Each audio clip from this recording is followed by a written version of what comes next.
What's going on, everyone, and welcome back to another video. Today we'll be tackling yet another game review, a little indie game on Steam called The First Tree. It's a wonderful game and I can't wait to tell you guys all about it. So if you do enjoy, like and subscribe and we'll get straight into it. So, Fox the game, life stories and an incredible urge to just jump everywhere.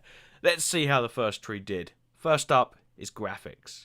Before I get into this properly, I want to say this. The First Tree is gorgeous. Beautiful at times, in fact, both in its open spaces and in its art style, but please bear in mind that this game retails for around £5.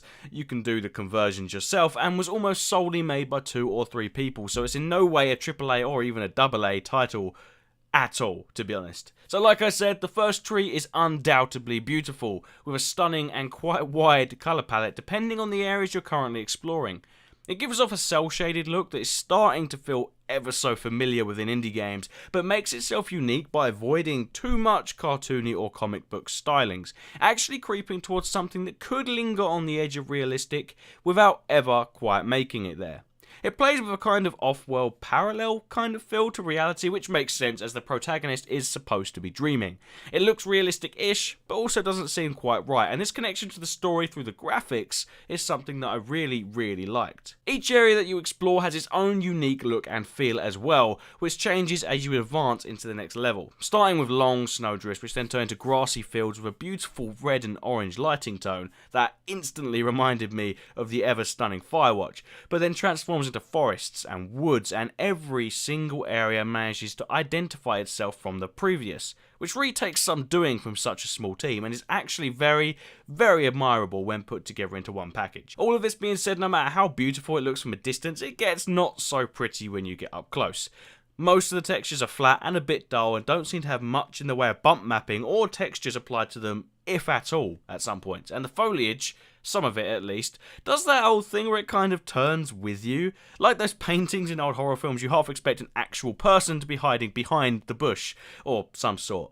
Obviously this is done so the graphical designer didn't have to worry about producing and rendering full 3D models of every item in an area, something which I fully understand in a title with a budget such as this. Alongside that, the fox you control has some very strange animations when in midair, which really does detach you from the otherwise tear-wrenching and heart-wrenching experience you will find here. She suddenly ignores gravity when falling, and ragdoll moving and camera work kicks in instantly, allowing you to spin the player model in some frankly hilarious and impossible ways. However, they're about the main negatives I could find from such a well-priced title. I was playing on a GTX 1060 6GB with an i7 7700K clocked at 3.6 GHz, and the great thing with this title is the fact that I had no problems whatsoever. It's obviously a low-level game when it comes to straining a decent GPU, but I experienced almost no frame drops and none at all that affected gameplay. Everything looked great on max settings, with the subtle shadow and lighting work really looking great overall, and the colours really popped from my screen, which was great. In its entirety, graphics and visuals are pretty good for the most part, with a couple of bumps here and there. Next up, we'll talk about audio. I saw a fox on a snowy mountain, just looking confused and worried. Those eyes. I can't get those eyes out of my head.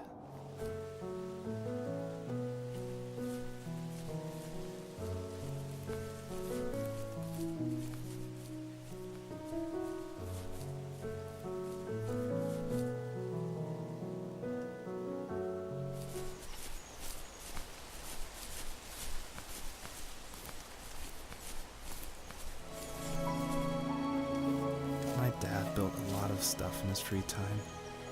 If he wasn't watching fly fishing or reading Tom Clancy novels, he was carving something. He made tons of birdhouses. Not that he was into bird watching, but I think he really missed working and adding on to the home.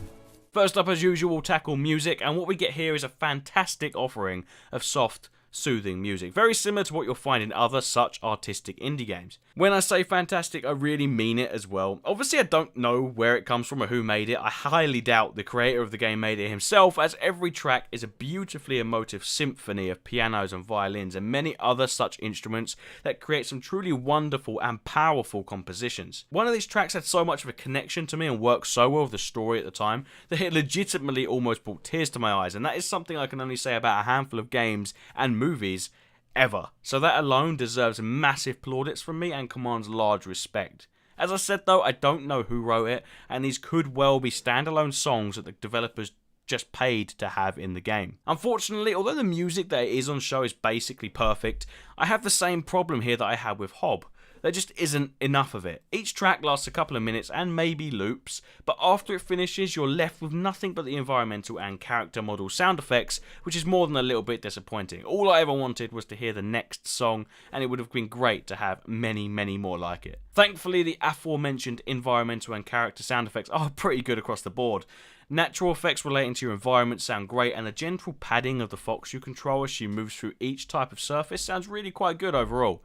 However, you can clearly count how many samples are used for each of these sound effects, especially after the maximum amount of random orders is hit and you start to hear repeat cycles. It can jar a little and distract from the otherwise well-presented sonic stylings on show. Last up, we'll chat about voice acting. Put simply, this is 50-50. The two voice actors are husband and wife in real life, with the husband being the main driving force behind the game, and the wife, as far as I can tell, being a convenient on-hand renter voice actor.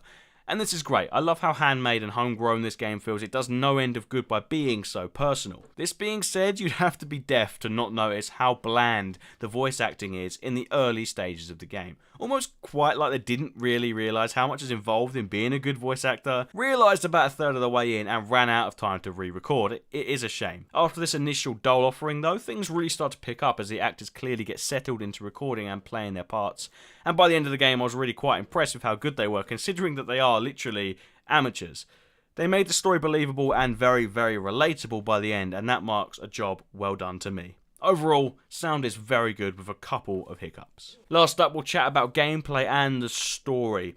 So the gameplay in the first tree is extremely simple. It's your basic walking simulator with some very basic puzzling and platforming, with an element of collectible hunting as well. The game melds it all together okay across the board, but really it's a 3-hour game at most, and how much gameplay development can you expect in that time? That being said, the platforming does feel clunky and hard to control, and if you have a controller handy, I thoroughly recommend it, as controlling the fox with a mouse and keys is frustrating at the best of times. Thankfully, using a controller was flawless, and I've seen far worse attempts at controller compatibility in more expensive games, so that's great. Other than the platforming problems, gameplay holds up well, but believe me when I say you won't even care about the slightly janky controls once you get entangled in the story.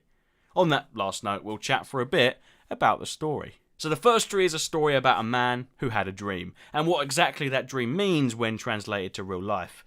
Put simply, the dream is about a fox mother's quest to locate her children and the things she learns in the meantime. This runs parallel to the main protagonist's experiences of childhood and being a young adult that he recites back to you throughout the game's length, and the story simply revolves around this man talking to his significant other in bed about the things that he regrets, the things that bothered him as a child, and some more besides, especially focused on his rather flawed relationship with his father. I won't give too much away here because the story really is incredible. This story is simple in concept, but is delivered and written terrifically. The narrative here will invoke various feelings in different people, whether it be of loss, regret, thanks, or love, and that's its biggest strength. There's a lot of moral behind the story shtick here, but it actually works very well for once. I can personally guarantee you that this story will have some effect on you, and if it doesn't, then you simply haven't experienced life yet. Maybe it's the loss of a loved one by some means, or a foul relationship, or even just childhood memories that you'd rather not have. The tale that's being told here feels like it's woven directly onto your heart, and that takes a massive effort. And quite frankly, I am thankful to have experienced it. There was a particularly wonderful moment and gameplay mechanic at the end of the game as well that I haven't seen in any other game that relates directly to the story, and it put the cherry on top of really what is really a heartwarming game. Overall, I can comfortably say that the story is mostly flawless. All that's left is for me to tell you whether I recommend it. The answer is a resounding yes. It's no money at all, it's about £5, and provides one of the most honest and hard-hitting / heartwarming experiences that I've ever had, and I'm confident in saying that you won't ever play another game like it. Buy it, play it, I'm sure you will not be disappointed. That does round it out for this review though guys, so if you did enjoy, like and subscribe. Let me know what you thought of the first tree if you've played it, and I'll see you guys in the next video. My name's been Zach, you've all been awesome, and peace!